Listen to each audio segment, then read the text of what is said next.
equal to x squared plus 1. We can graph our function and get a nice parabola. Now, let's say we want to figure out where the equation equals 0. We want to find the roots. On our plot, this should be where the function crosses the x-axis. As we can see, our parabola actually never crosses the x-axis, so according to our plot, there are no solutions to the equation x squared plus 1 is equal to 0. But there's a small problem.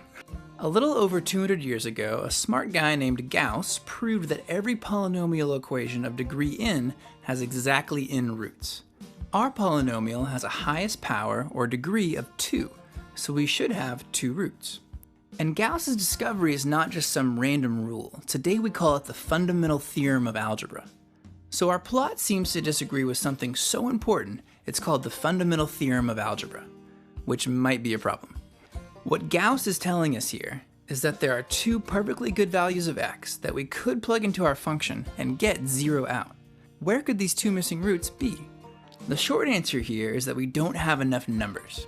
We typically think of numbers existing on a one-dimensional continuum, the number line. All our friends are here. 0, 1, negative numbers, fractions, and even irrational numbers like root 2 show up. But this system is incomplete. And our missing numbers are not just further left or right, they live in a whole new dimension. Algebraically, this new dimension has everything to do with a problem that was considered impossible for over 2,000 years, the square root of -1. When we include this missing dimension in our analysis, our parabola gets way more interesting. Now that our input numbers are in their full 2-dimensional form, we can see how our function x squared plus 1 really behaves. Our function does cross the x-axis. We were just looking in the wrong dimension. So why is this extra dimension that numbers possess not common knowledge? Part of the reason is that it has been given a terrible, terrible name. A name that suggests that these numbers aren't even real. In fact, Gauss himself had something to say about this naming convention.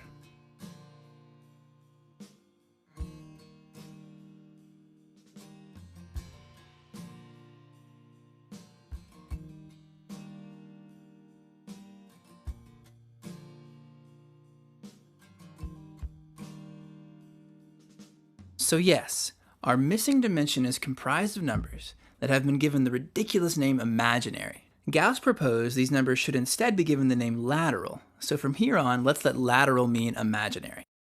To get a better handle on imaginary, I mean lateral numbers, and really understand what's going on here, let's spend a little more time thinking about numbers themselves. Early humans really only had use for the natural numbers, that is 1, 2, 3, and so on. This makes sense because of how numbers were used. So to early humans, the number line would have just been a series of dots. As civilizations advanced, people needed answers to more sophisticated math questions, like when to plant seeds, how to divide land, and how to keep track of financial transactions. The natural numbers just weren't cutting it anymore, so the Egyptians innovated and developed a new high-tech solution: fractions. Fractions filled the gaps in our number line and were basically cutting-edge technology for a couple thousand years. The next big innovations to hit the number line were the numbers 0 and negative numbers, but it took some time to get everyone on board. Since it's not obvious what these numbers mean or how they fit into the real world, 0 and negative numbers were met with skepticism and largely avoided or ignored. Some cultures were more suspicious than others, depending largely on how people viewed the connection between mathematics and reality. And this is not all ancient history. Just a few centuries ago, mathematicians would intentionally move terms around to avoid having negatives show up in their equations. Suspicion of 0 and negative numbers did eventually fade, partially because negatives are useful for expressing concepts like debt, but mostly just because negatives kept sneaking into mathematics. It turns out there's a whole lot of math you just can't do if you don't allow negative numbers to play. Without negatives, simple algebra problems like x plus 3 equals 2 have no answer. Before negatives were accepted, this problem would have had no solution, just like we thought our original problem had no solution. The thing is, it's not crazy or weird to think these problems have no solutions. In words, this algebra problem basically says, if I have 2 things and I take away 3, how many things do I have left? It's not surprising that most people who have lived on our planet would be suspicious of questions like this. These problems don't make much sense. Even the brilliant mathematicians of the 18th century, such as Euler, didn't really know what to do with negatives. He at one point wrote that negatives were greater than infinity.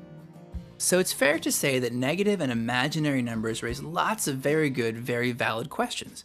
Like, why do we require students to understand and work with numbers that eluded the greatest mathematical minds for thousands of years? Why did we even come to accept negative and imaginary numbers in the first place when they don't really seem to be connected to anything in the real world? And how do these extra numbers help us explain the missing solutions to our problem? Next time, we'll begin to address these questions by going way back to the discovery of imaginary numbers.